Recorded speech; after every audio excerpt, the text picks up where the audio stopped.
Hi, I'm BrownMark with the Revolution.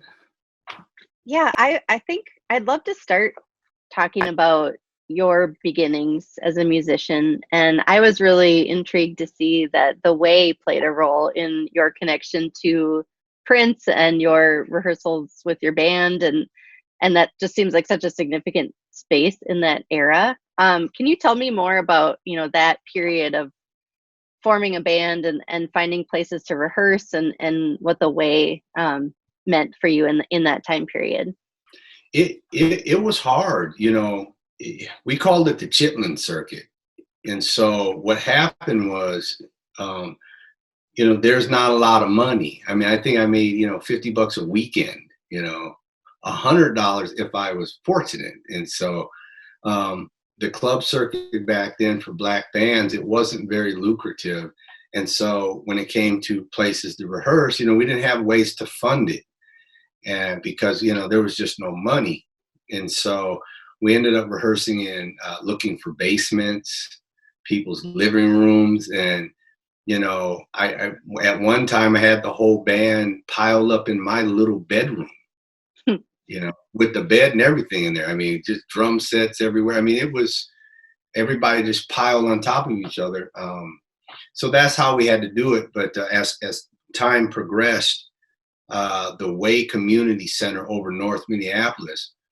Uh, One of the lead singers in our group, he was one of the community center directors, and so he made the suggestion that after hours we could use the storage warehouse in the back, as long as we didn't make any disruption and kind of just mosey our way in. Nobody's going to realize that we're there because the place closes down at like 8 when we didn't get there till like 10, 11 o'clock at night. So it worked out really well for us in the end there. We had a good place to rehearse, set up all the equipment, adjust the sound, and get everything the way it was supposed to be. So, but it was hard finding rehearsals. Yeah. So what kind of venues would Fantasy play in? Um, Not many. We had the Elk Lodge over North Minneapolis. It still exists today. I drove by there a few months ago and I saw it's still around. The Nakarima Club over South Minneapolis is shut down. I think it is. I drove past Yeah. there. It doesn't look like it's open anymore. But yeah, that was a small. I mean, these are like small little mom and pop nightclubs that usually people a lot older than us frequented. So we would play like the older R&B music and some current stuff, and real Chitlin Circus stuff. And we're all crammed on a little tiny stage, and the audience is the same height that we are, so we just kind of blend in. Um, yeah, a little different atmosphere than when we started branching out and having the opportunity to play like 7th Street Entry at First Avenue, Mm. big difference. Yeah, and you wrote in the book about, the dynamics there of kind of breaking into that part of the scene in downtown. And, I've done Yeah. a lot of research in recent years into just how baked in it was, the discrimination against artists of color to be able to Oh, yeah. play anywhere Yeah. that wasn't, as you mentioned, these smaller clubs in the primarily Yeah. black neighborhoods. Especially at Tell me, Uncle Sam's. When it right? was Uncle Sam's, it was really bad. I remember I went in there. I was because you had to be, I believe it back then, 16. You could I had my driver's license, so you could get into a club, and I believe you could drink at 18 if I remember correctly. But I found my way in Uncle Sam's, at a young age, and I got thrown out. I didn't do anything. I was just standing against the wall in amazement at how different it was. And yeah, they said I was harassing females. I didn't even start talking to girls until I was 18 years old. So it's the way it was. It's the way of the world. Yeah. So what do you think was changing then when the entry opened and as more of a variety of bands came in? Management. I'll never forget Steve and Chrissy. Those were the two, you know. I can't remember if it's Chrissy or Christy, but Chrissy Dunlap, yeah. Christy, yeah, she was so sweet. I mean, and Steve too, you know, that changed everything for me because even for them, even taking the time to consider what we were bringing in, you know. So we changed up our sound a little bit, got a little more pop music in, you know, put in there, and they gave us our shot. You know, we got to play 7th Street Entry, and that's where I was. Prince used to frequent to come see me play, so it was a definitely a game changer for me. I love the way that you wrote about kind of your entrance into Prince's world. Like he definitely was scoping you out, but I don't think you were aware of it at the time. Yeah, yeah, And that then when you finally did meet him, he was already kind of had his mind made up that you were yeah, going to be in the band. yeah. That was weird. Yeah. Can you tell a little bit of that story of, you know, getting that phone call while you're at the way, and like how did he even know you were at the way? Well, that was how I knew that he must have been scoping me out because nobody knew we were there. We couldn't tell anybody because again, we're not supposed to be there. And so to have the janitor at like 12, 1 o'clock in the morning knock on the door and say, "There's a phone call for Mark Brown." I mean, everybody was like, "Huh?" And the room went completely silent and everyone's looking at me. And I'm like, I don't know what this is about. And so I went walking up to the phone, and sure enough, it was Prince. I didn't believe him at first. I was like, this ain't no Prince, whatever. You know, I think I even hung up on him. I was like, this ain't, click. And he called right back. And I looked at the phone, I picked it up, and he says, "Don't hang up." He says, "I want you to audition for my band." I was like, wow, this is Prince. It's like, wow, okay, I'm interested. And then he proceeded to tell me to learn like 3 albums or something like that. And Bobby Z was going to meet me at the 7-Eleven at 7 o'clock. I was like, how do you 7-Eleven?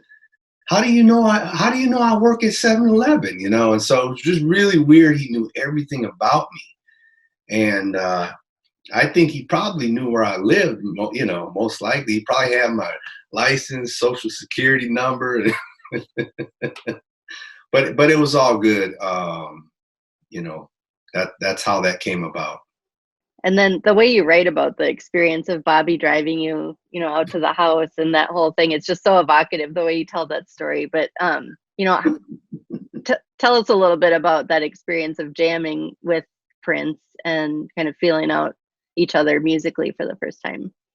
Well, Prince, interesting character. I mean, knows what he wants, and he knows how to test to see if you have what he needs. Because I mean, that audition couldn't have lasted more than 15 minutes. I was like, who goes to a 15-minute audition? And then he tells Bobby to leave. I was like, I was like, something weird here, you know. But we jammed. I remember we did Head and like For You, Soft and Wet. You know, we just went through a whole slew of songs, a whole time period. Maybe 60 seconds, maybe 2 minutes a song, you know, and then he would say, okay, I got it. And then after about 10, 15 minutes, he just said, okay, I'll take him home. And when he looked at Bobby and said that, all I can remember is Bobby saying, "You sure you know what you're getting yourself into?" I was like, yeah, no. You know, because back then everybody thought, you know, Prince was gay. And so it was like, uh, I didn't care, but it's like, what does that mean? I'll take him home from here. And then everybody had been putting all this stuff into my head, you know, oh, you got to have a band initiation. so I'm thinking, you know, I'm kind of freaking out at this point, you know, but he turned out to be a really cool dude. Came down the steps all perfumed up and ready to go to the park, to the club. And he says, let's go. And I was like, I'm like, what? And so we get in his car and we drive off, and he's got this loud stereo system, black BMW, tires were too big. It sat like on the ground.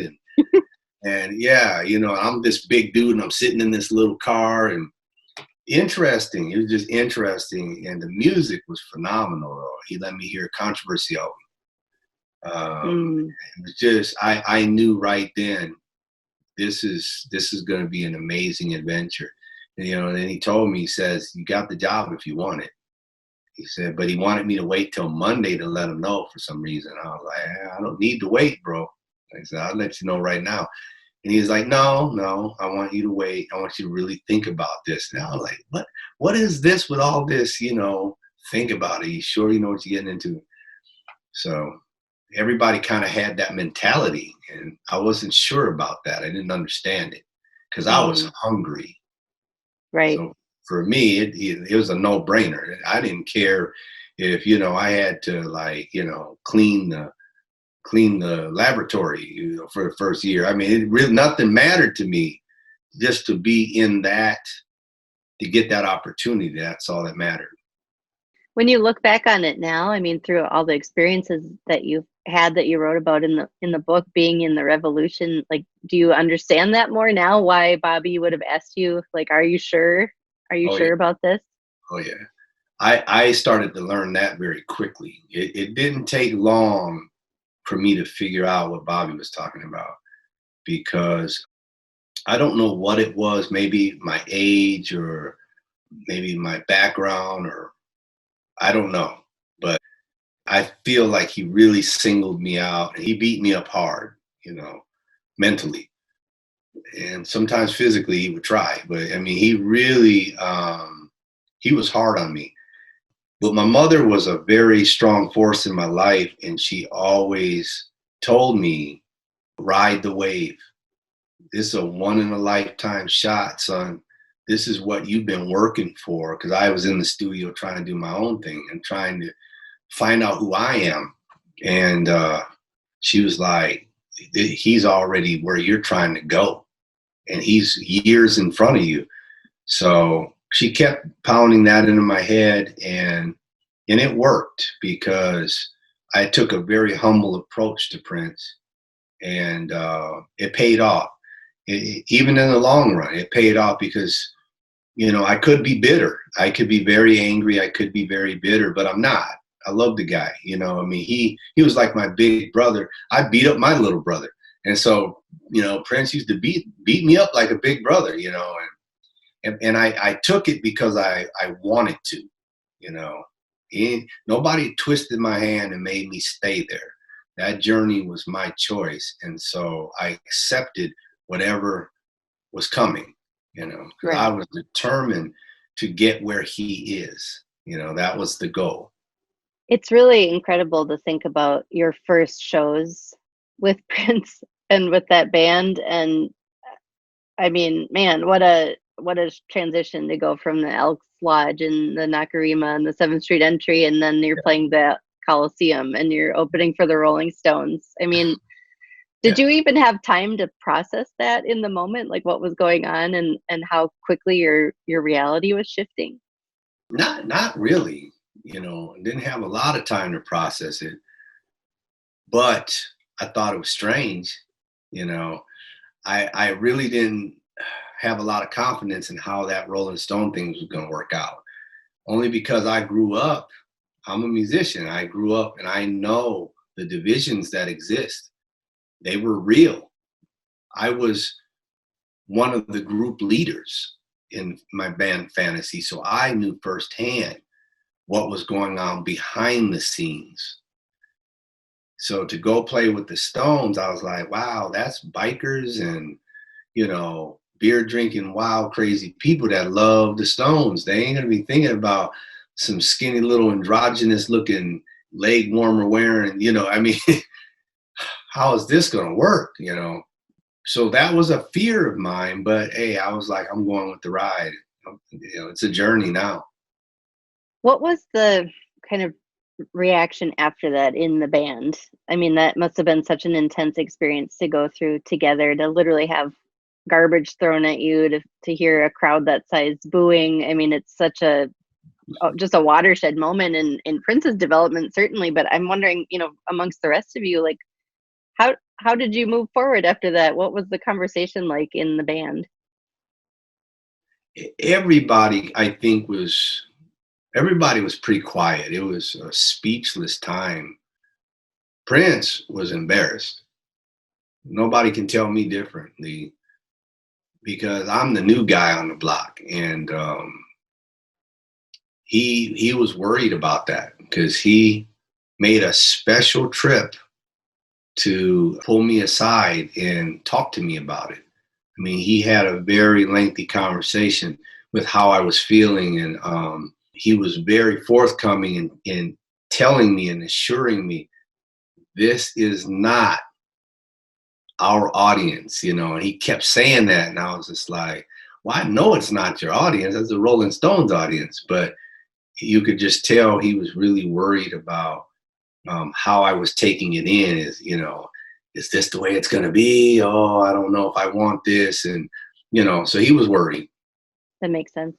Yeah. Well, I spoke to Bobby a little while ago about this era, and he made a pretty convincing argument that show really was the catalyst for the creation of 1999, and the additional time material and the Prince that would kind of break through the mainstream in the next year. Did you sense that there was a kind of something ahead on the horizon, that kind of moment where you're going to reach a new level? I mean, it's hard to assess something like that when it's all so new, but I'm just wondering, if you could feel that transition as Prince's audience started to grow and change with the release of 1999. Yeah, well, for me, me and Bobby have very different perspectives because of where we come from and the time period that I came in versus the time period he came in. Music was very different when I came in. There's a shift. So when I came in and first time he let me hear the Controversy album. See, for me, I wouldn't so much say it was the Stones show. I believe Prince had this mapped out already because Controversy was already done when we did the Stones. So for him to let me hear the album, and I already heard where he was going. He's cut through. He's going right for the pop. That's where he's headed. And I was like, okay, he's crossed that racial barrier. He's broken that barrier. Because one of the things he told me was, if this album doesn't work, I'm done for. That's what he told me. He says, I'm going to get dropped off the label because this is my last album before I re-sign a new contract. And they're not going to, if this album doesn't work, they're not going to give me a new contract. And so it was a risk for him. But he held his ground. He knew where he was going, and I could hear it in the music that, oh man, this is going all the way to the top. I knew it. I knew it the minute he played that stuff with me in the car. I didn't like some of it, but that didn't matter because I come from funk, Cameo, Bar-Kays, Ohio players. So this was like really different. But it was funky, but it had this element to it that was so new, so different. He was pioneering new territory. And I was like, if this works, oh, we're going to go straight to the top of the food chain here. Yeah. So when 1999 came about, I remember when he first started writing it, he called me to the studio. Because I was I was supposed to sing Sky Was All Purple, there were people running everywhere. That was my line. And he goes, you sound too much like me. I was like, what do you mean? So he gave me a different line. And I believe it was the last line, trying to run from my destruction. I didn't even care. So he gave me that. He said, try that. And so I'm singing that line. He says, we sound alike. He's A-Bing our voices, and he says, no, we sound too much alike. And so he says, don't worry about it. We're going to have you do something else. And so I knew right then, when he brought me in and started letting me help on the records, I was like, oh, I was like, wow, this is not only am I in the band, I get to help, contribute to what this is going to sound like. Right. And so even though he didn't give me a lot, I got more input in Purple Rain. But still, he started feeling me out at that point. And so I heard the shift right there. That little red Corvette, I was like, I know where he's going. Mm, yeah. To me, that song was the tipping point for Purple Rain. Even though he already had it mapped out, that song was such a pop hit. That was the one that brought in. I noticed even in the audiences, it went from black faces to white faces, and all the black faces were way in the back. Mm, You talk about systemic racism, I'm telling you, it was heavy. And even to a point where the promoters, all the tickets were being sold in the suburbs before the inner cities. There was a lot of craziness going on because I remember he used to always complain. It was like this brother thing. He would always complain to me about what's happening, even in the promotional side of things. So you could see the shift. He was always battling the racism that exists in not just the record industry, but also in radio and in promotion, the whole gamut. He was in it, and he was determined to tear that down. And that's exactly what he did. And that's one of the geniuses of Prince is when he saw something, he'd go after it like a pit bull, and accomplish what it was that he was trying to accomplish. that really resonates. There's been a lot of analysis about, why Prince wanted to have so much control over so many aspects of his career, developing Paisley Park, having his own Yeah, complex, having his own yeah. record label.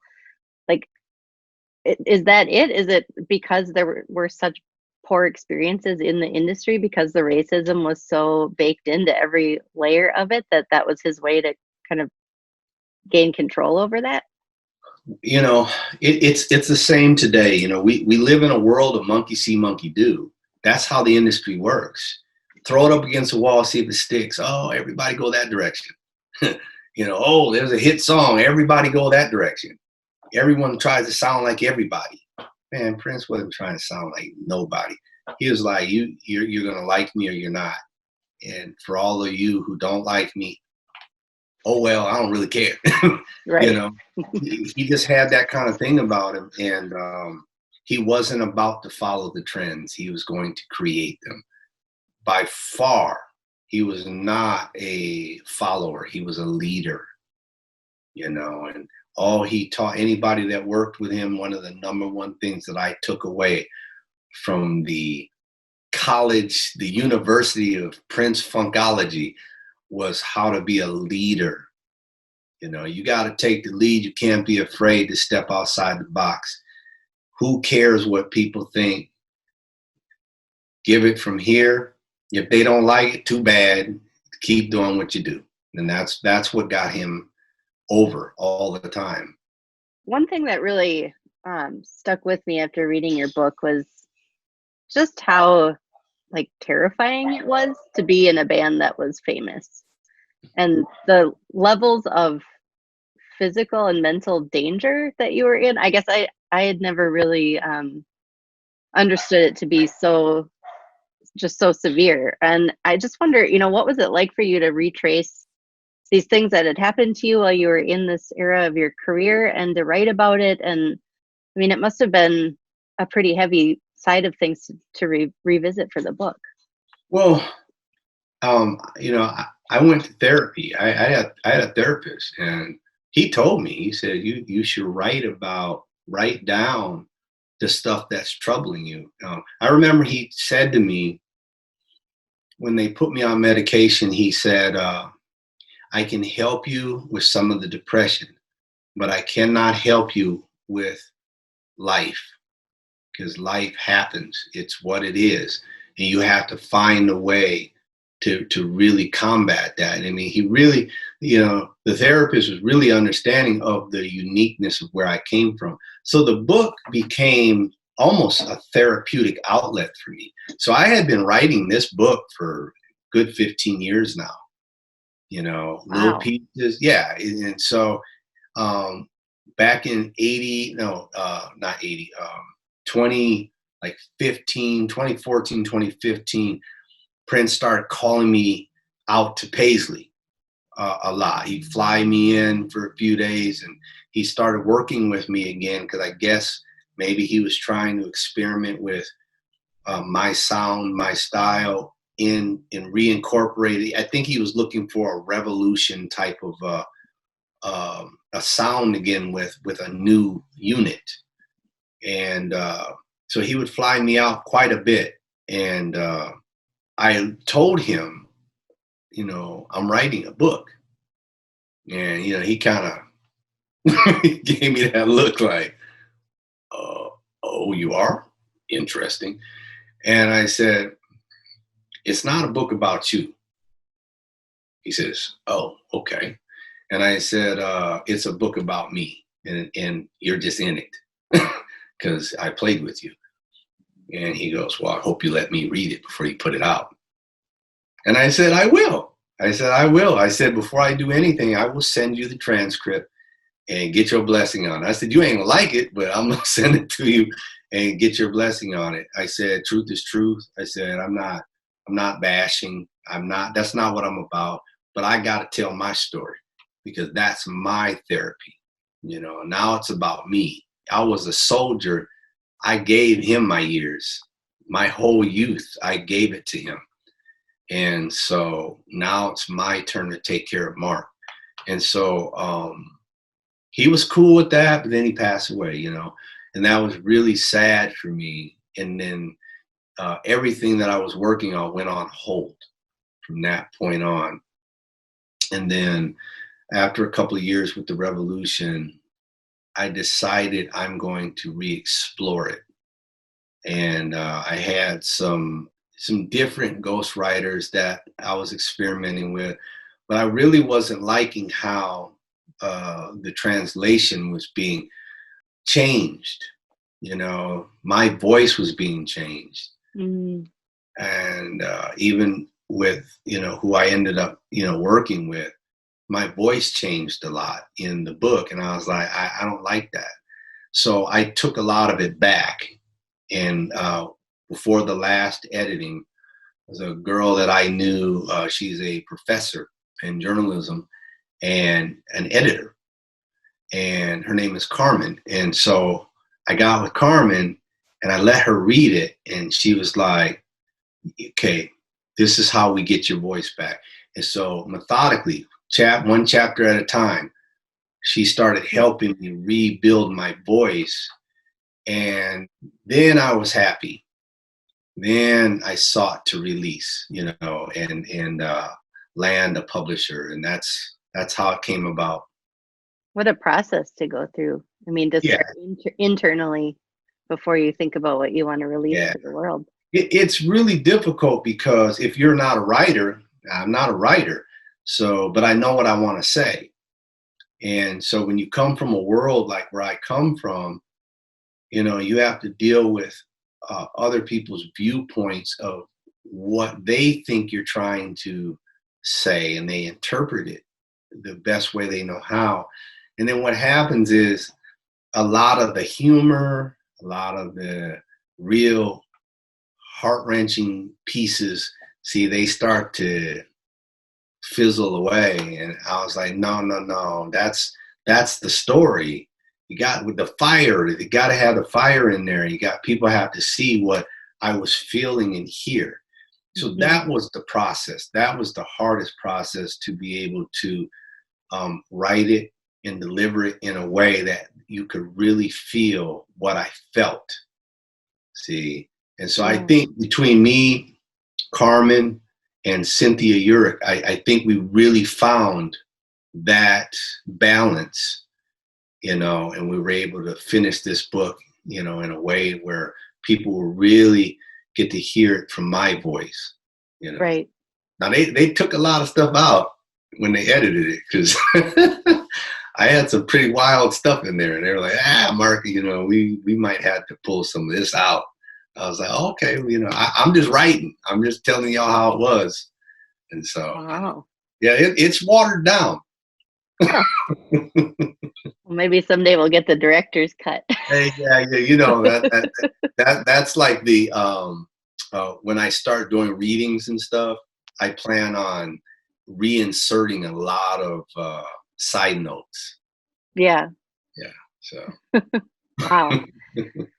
Well, I wanted to ask you about that in particular because I feel like, there's so much stigma around talking about mental health, talking about abuse, and the fact that you're able to go there and talk about, feeling physically unsafe and having people try to break into your home, try to break into your hotel rooms.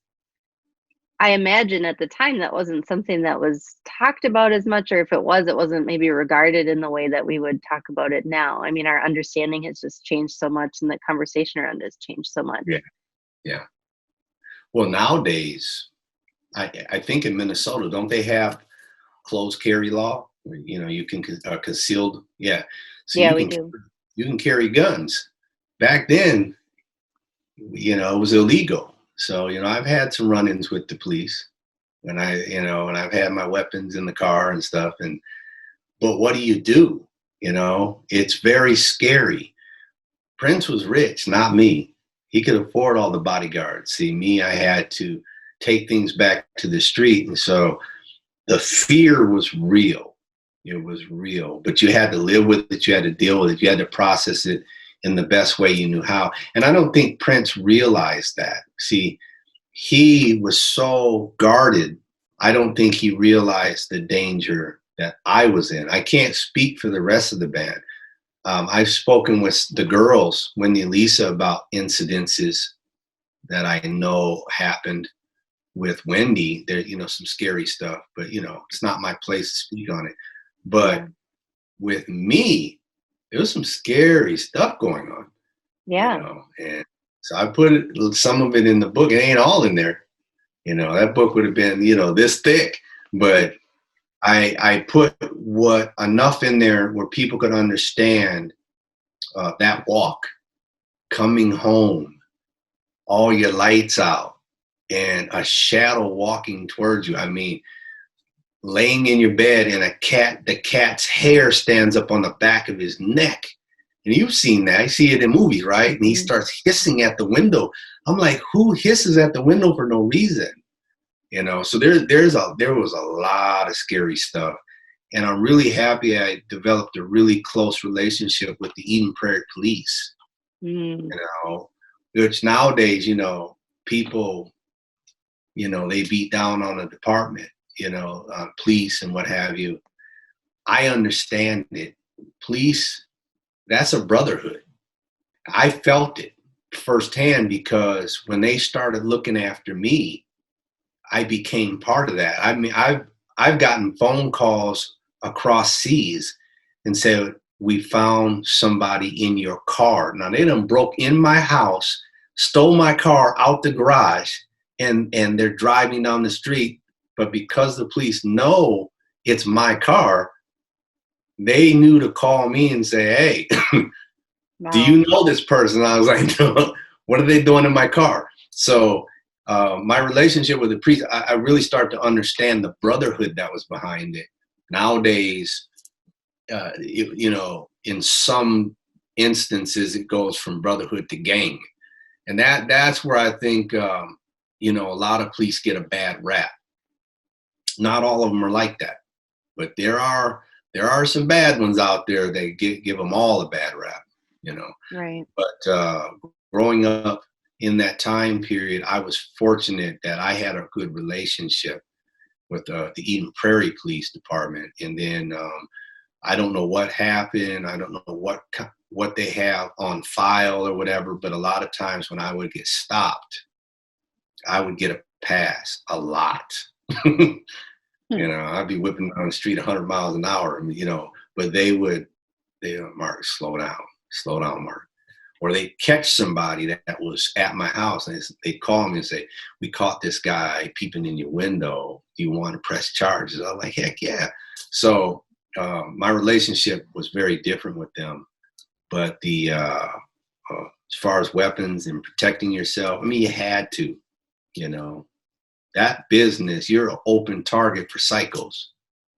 Yeah, it was pretty unnerving to read through your experiences. And I mean, I'm honestly chilling at certain points as you're talking about with walking home and through the dark at night and feeling like, well, this is my house. Of course it would be safe, but it's not.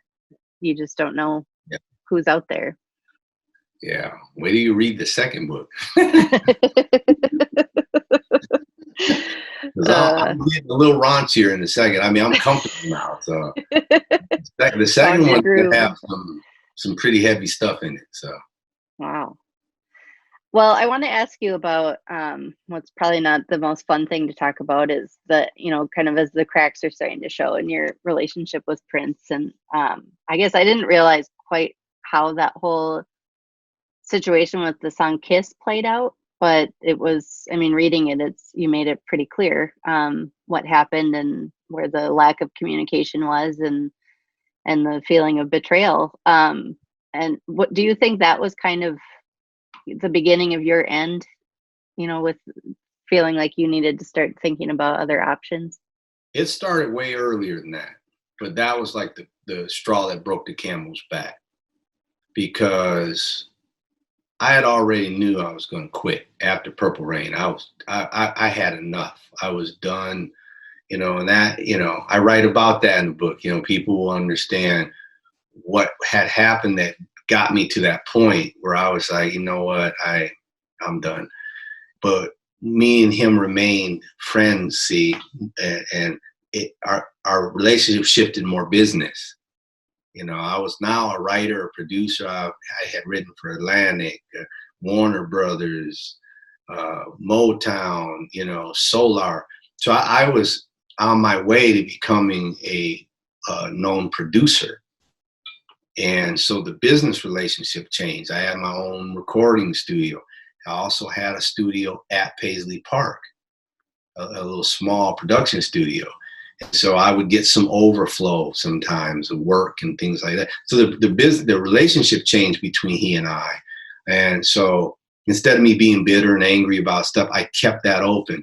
But the book talks about my solution to that. I did a contract, sworn to secrecy under that contract. I couldn't tell anybody, but I did this contract to make it look like I still existed in his world as the basis to the revolution. The problem was, I call it the dangling the carrot. I believe the chapter was called Carrot and the Hat Trick, whatever. Yeah. But what happened is, you can only get a carrot dangled in front of you for so long. It's like the rabbit's going to keep bouncing forward to get the carrot. It's like, ooh. I got to a point where I was like, I don't even want the carrot no more, because I'm never going to get a bite of it. Never. So when he found out about my group Maserati, he asked me to put him on Paisley. He's like, us brothers need to stick together. And I was like, okay, I hear you. And so I put him on Paisley because us brothers need to stick together. Right. And he brought me Kiss, but it wasn't Kiss. It was an acoustic guitar with the Kiss melody. He wrote the song.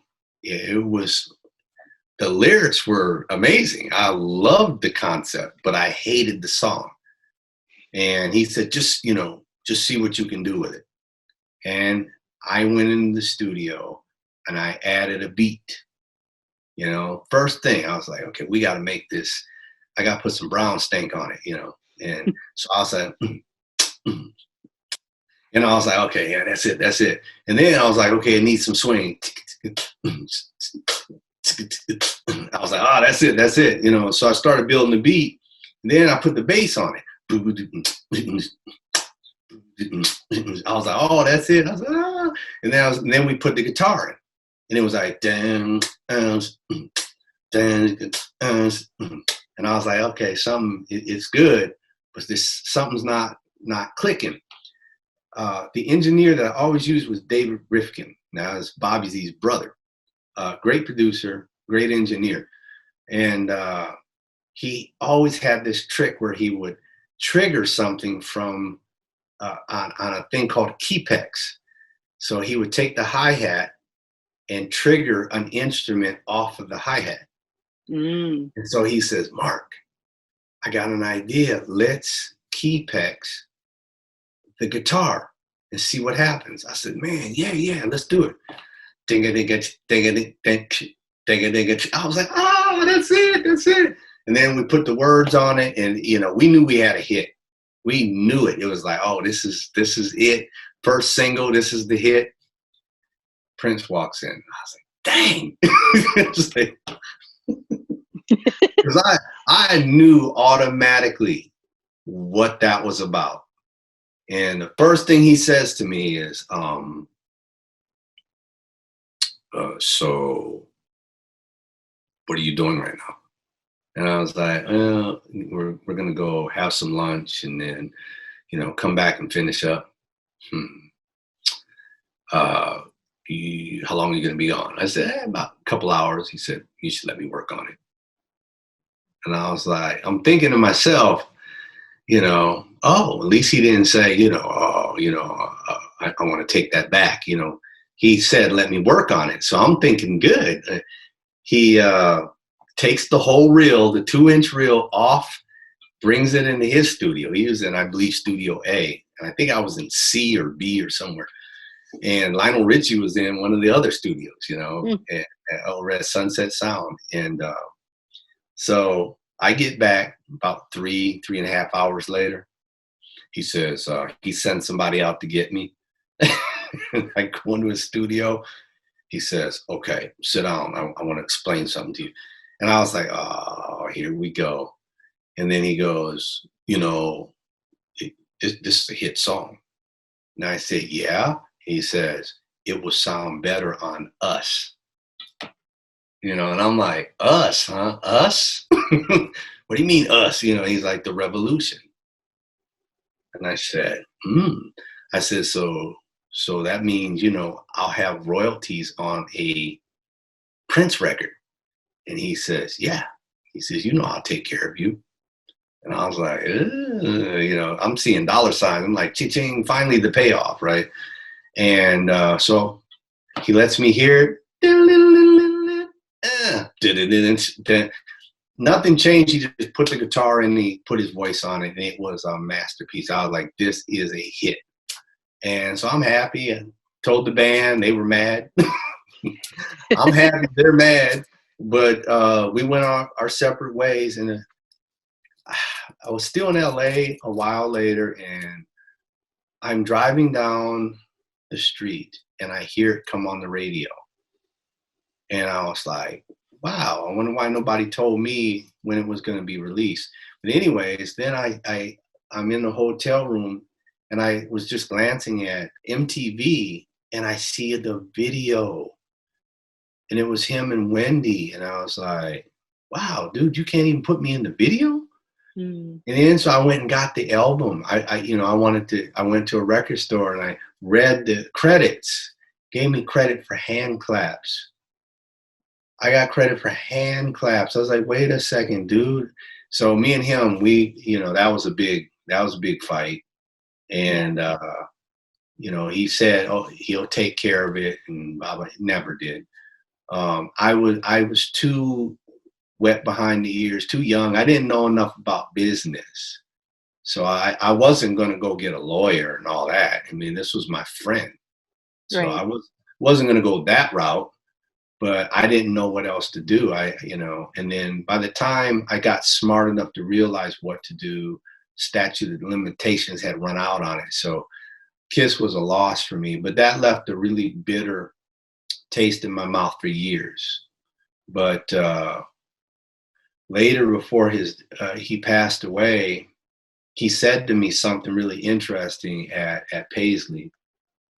He said, thank you for helping me build this.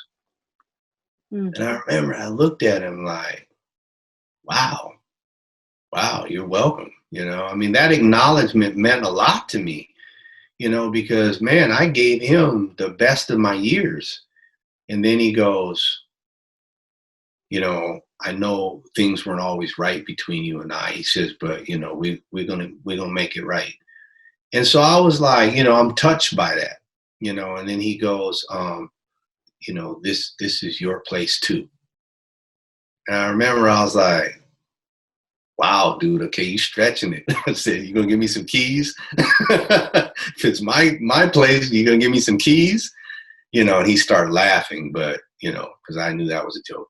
But yeah, we were coming full circle. That's why his passing was just devastating, because our entire life together was coming full circle, and this reconciliation was starting to happen, and I was starting to feel really good about him, and him coming back around and recognizing some of the ways he treated me, and even some friends that he didn't know I was friends with, but he was on an airplane with them, and he says, yeah, I did him wrong.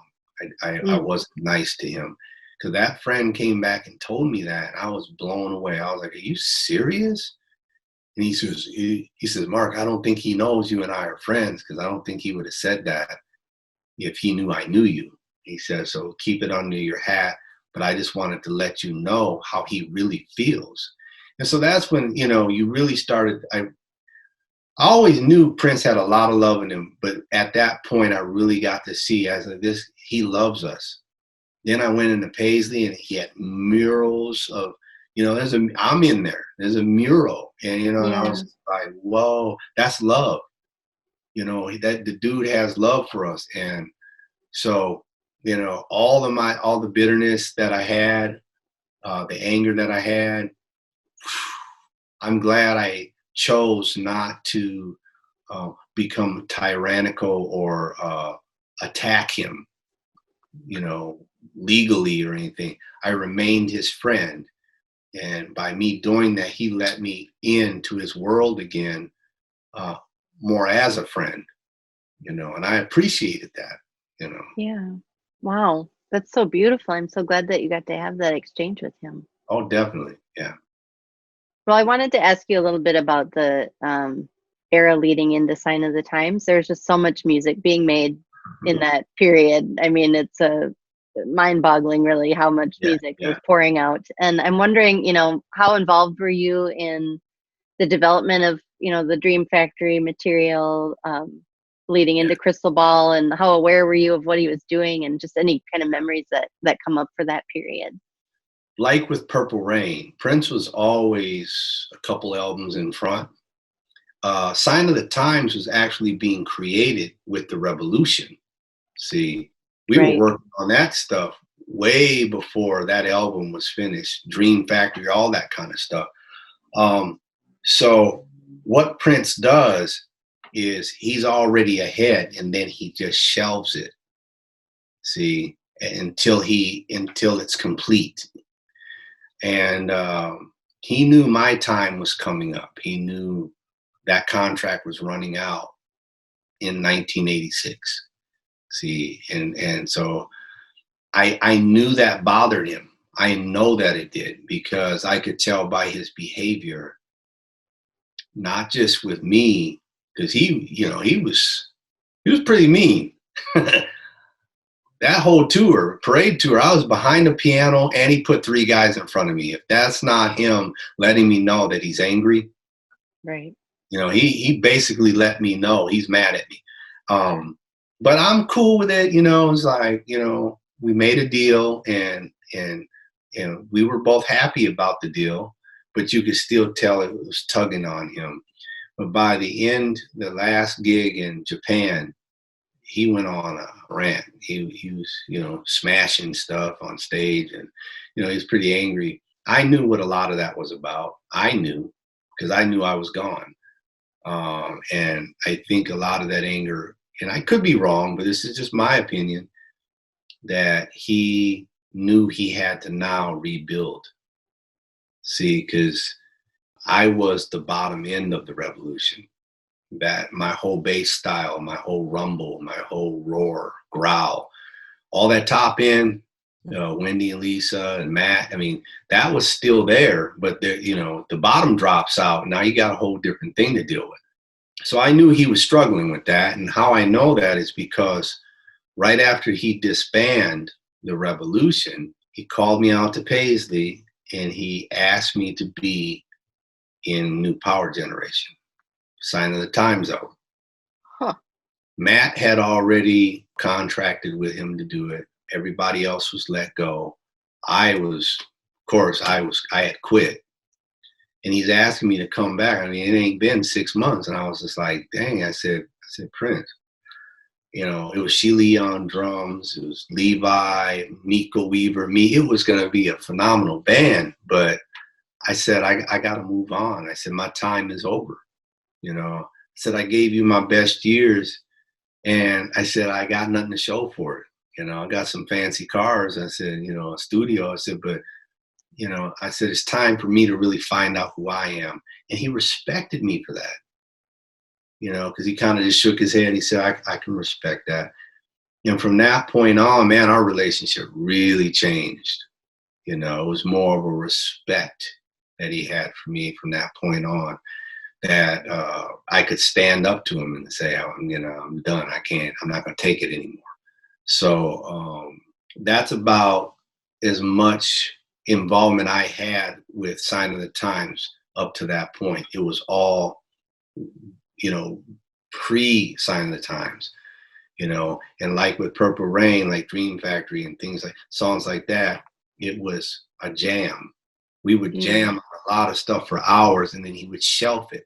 So when he finally put Sign of the Times together, I think Wendy, Lisa, maybe the other members, I'm not sure, but I think they had more active input on some of the newer stuff than I did, because I was already gone.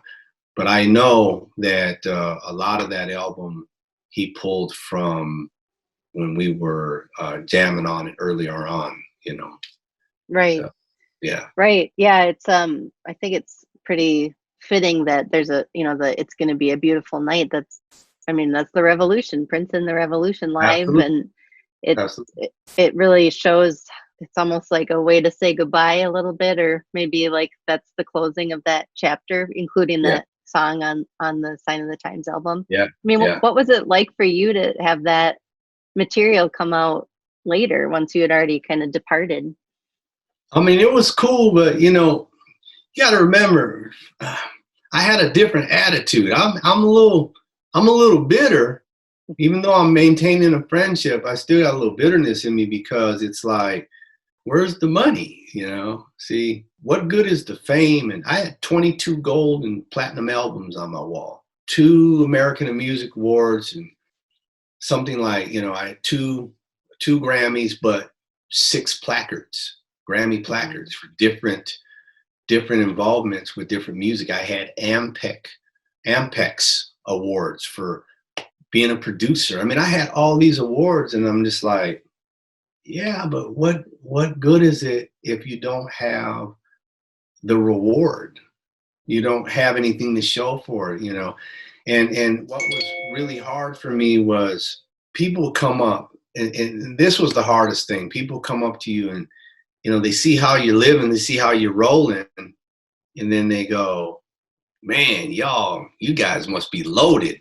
I'm riding in coach, and I got people looking at me like, oh man, BrownMark, and first class got, 10 empty seats, and they're looking at me in coach, and they're like, yo, man, what was it like? They're talking to me, and I'm just like in this crowded seat like this, It's like, it's really hard to even relate, because for so many decades we were way up here riding in first class. We're riding in first class coaches, buses. We're staying in 5-star hotels, and we're living this dream, but we did not have the bank to reflect it. And so that's what started to break me down. Now, I don't know about the rest of them, but for me, that's when the reality started to settle in. And I had to start really asking myself, what am I doing? Now I'm 26 years old, and I had joined when I was 19. So, I'm looking at almost a decade gone, and I'm like, well, what am I going to do now? Right. So, Well, I really enjoyed the way that you wrapped up the book, the scene of being in the ocean in Hawaii and getting beat up, but then getting out there and doing it again. I mean, what a yeah, metaphor for your experience, and then for the next chapter that was about to unfold that you didn't even know that when you got home you'd signed a Motown and be off on this new leg. yeah. Well, here's the thing about the Hawaii story that I didn't really place a lot of energy on, but and I save it for the interviews. When I laid on that beach, bloody, lip bleeding, blood dripping out of my knees, I wanted to die. See, that's how bad it was. For me to go out and hit those waves, I mean, we're talking North Shore, 20, the stuff you see in the movies. I'm not even a good swimmer. So subconsciously, see, that's how much pain I was in. To go out there knowing good and well that what was coming, I just faced it head on. And I just went out there, and that wave slapped me down and pushed me on the shore, and then all the water went away, and he said, not this time, buddy. Just lifeguard comes over to me and like, I think you need to stick to boogie boarding, and I was like, wow. I was like, wow, okay. And I get up and I go on my way all scraped up, you know. Yeah. But what a lesson I learned about life. Right. Yeah, that really resonated with me. And then, it's just so wonderful to have this next thing waiting for you. Your Yeah, right future. when I get off the plane, right? Yeah. Hey, we want you to stop in LA before you go home. I'm like, what's that about? So that was a really interesting story too, because that blew me away, because not too many people can say they sat in Barry Gordy's living room. Right. See, now I'm talking some of the biggest of artists, not too many of them can say they got to eat lunch underneath the waterfalls, Mm, on gold forks. And I mean, this was amazing, that whole house, and so that the next book, I'm telling you, is going to be a good one. well, and to just as a reader to finally get to experience you being treated the way that you've been wanting to be respected and to be getting a serious offer financially, and it's just after all the things that you lay out in the book, it's very satisfying as the reader. You just like you're like, yay. It's all coming together. I was in good hands. I really was in good hands, and I had a lot more lessons to learn. So Yeah. I've been taken care of, Yeah. and so now I'm on a new journey. And Right. my whole life has been pretty tumultuous, but I have to tell people I'm happy. See, you can't buy happiness. I don't care how much money you have. I've been filthy rich. I've been dirt poor. I'm telling you right now, you can't buy the happiness. The happiness, it comes from a place deep in here, and you have to find what that is in yourself. And for me, I found it in spirituality and in aligning my whole entire self being with my choices, the things that I choose for me. I'm good enough, to make those choices. Nobody can tell me anymore how I'm supposed to walk, talk, do my thing. Like, nah, I'll do it the way I want to. If you don't like it, oh well. I'm happy. Right.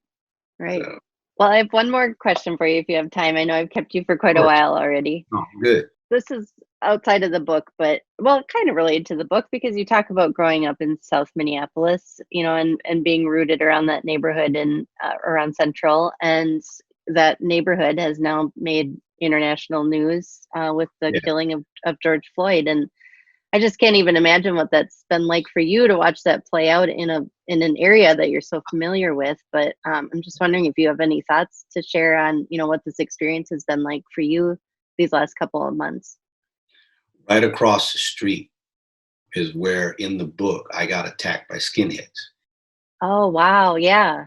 That same corner, but across the street. Wow. And when I saw what happened to George Floyd, you see the photos in the neighborhood. I used to walk to that when I was a little kid. I lived on 33rd and 33rd and 3rd Avenue, 3305 3rd Avenue South. I used to just walk up there to the corner store and buy candy right where he died. See? And, when you see stuff like that, it's like, I don't know what's happened to this world, to this country. But man, we're right back to where we were in late 50s, early 60s when I grew up. 62, I grew up with all this nonsense, this racial disparity, this hatred, this disregard for human life because of somebody's skin color. So yeah, when I saw what happened to George Floyd, what ran through my mind was, wow, this isn't a Black problem. See, my whole life I felt like it may be it's our problem. We have to figure out how to overcome this. And then after he died, I realized for the first time, this isn't a Black problem. This is an American problem, but it's a white American problem because the laws, the Constitution, the things that were instituted, the institutions and things that we're governed by were all created for America. But back then, it was white America. See, and then we kind of trickled in on the back end of that emancipation. Go figure life out. Well, wait a minute, who was my father? But go figure life out. Oh, I can't read. And so there were a lot of educated Blacks, a lot of uneducated. But to make a long story short, we have this systemic problem, and it's bad. And for the first time, that my heart rejoiced when I saw not just people of color, but white people as well, joining in and saying, you know what? Enough is enough. This is ridiculous. And I thank the internet. I think cameras, cell phones, because if it wasn't for that, we would still be in this world where nobody believes us when we say we are a target. Nobody believes it. Everybody says, oh, it's equal opportunity, equal rights for all. I live this stuff. No, it's not. I'm a good, decent person, but I can tell you, no, it's not. There's a lot of work to be done for racial equality in this country, even when you start talking about redlining. Right. I know it all. See, I know it all. I've studied it all. I've understood it all. But it's like I always thought it was, as African Americans, it was our problem. No, it's not our problem. If we can't change it, see, so it's not our problem. We are just caught up in the problem, Right. But until the rest of America stands up and says, no, we got to weed out this hatred. We got to weed this stuff out. Until that happens, nothing's going to change. And so I'm very happy at what I'm seeing now, especially, some of these monuments coming down and some of this, you don't go to Germany and see swastikas flying around, Right. You just don't. They recognized what the problem was and they fixed it, after the war. And the same in this country, we got to fix the problem. So George Floyd, my prayers go out to his family, and I'm very grateful for what his sacrifice brought to the American eye, the public view. Everybody got to see how awful a place this really is. Make America great again. Come on, it was never great in the first place. Not for us. So that's why that's a hard one to swallow too, because I grew up in turmoil. When was it great for me? You know, Right. and so, you know, and I don't knock anybody that wants to. You could believe whatever you want. I don't take one side or another, but I just keep it real. You know, and I can only talk about what has affected me in my life.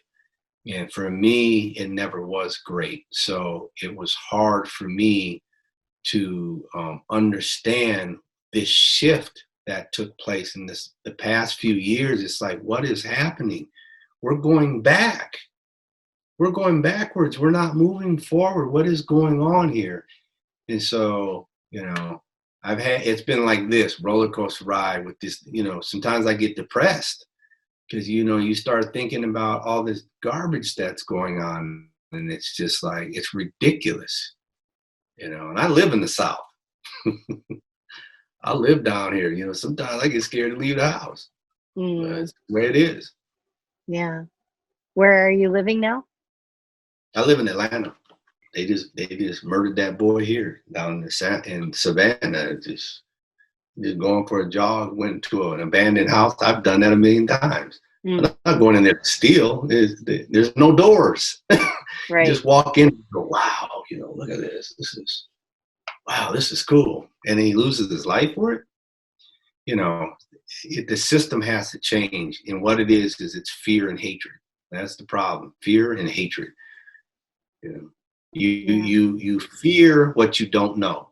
If you take the time to get to know what you fear, you'll realize it ain't scary at all. I feel like too there's just so much cognitive dissonance in this time that we're all waking up to this idea that we've been living in different realities. You know, that Mhm. white people thought that we had progressed much further than we had. Yeah. And obviously black people know that know what the real situation is, but our Yeah. world is so separated that it's I just yeah, it takes these moments for people to really see how it is for Yeah. people that aren't like you. And Yeah. I Yeah. think in Minnesota too, we've been especially good at telling this narrative about ourselves that we're this like, you know, liberal progressive place, and Yeah. that it's such a wonderful place to live. And I'm just really grateful that people seem willing to have more honest conversations in recent years about the realities for everybody, and Yeah. what we can I, do together. I think that's one of the reasons why the publisher, you know, the university, they liked my book so much because the historical content is so spot on. Yeah. Because you know, I don't pull punches. I mean, I'm just telling it like it is. I mean, I'm not trying to create a story to sell a book and make money. No, this is my therapy. I'm just telling people how I live. This is what I went through. And racism was a humongous part of it. When I get slammed on the ground as a 14, 15-year-old boy, just coming out of the Skyway Theater after seeing a movie, and I get slammed to the ground, arms shoved all the way so far back up on my back that you naturally have to turn around because of the pain. And then you're getting kneed in your back and they're saying, stop resisting. I'm like, how am I resisting? I'm in pain. You're hurting me. And then I hear a call on the radio and he says, gets up and he says, wrong guy.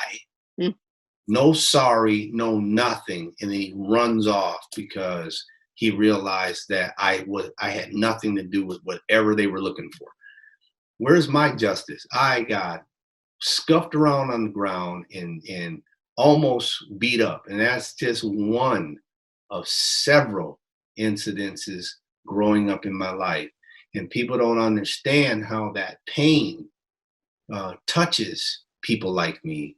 When you're driving down the street and you see a squad car behind you, and you're like, you tense up and you keep looking at the mirror, you know, you're always adjusting because your experience is fear.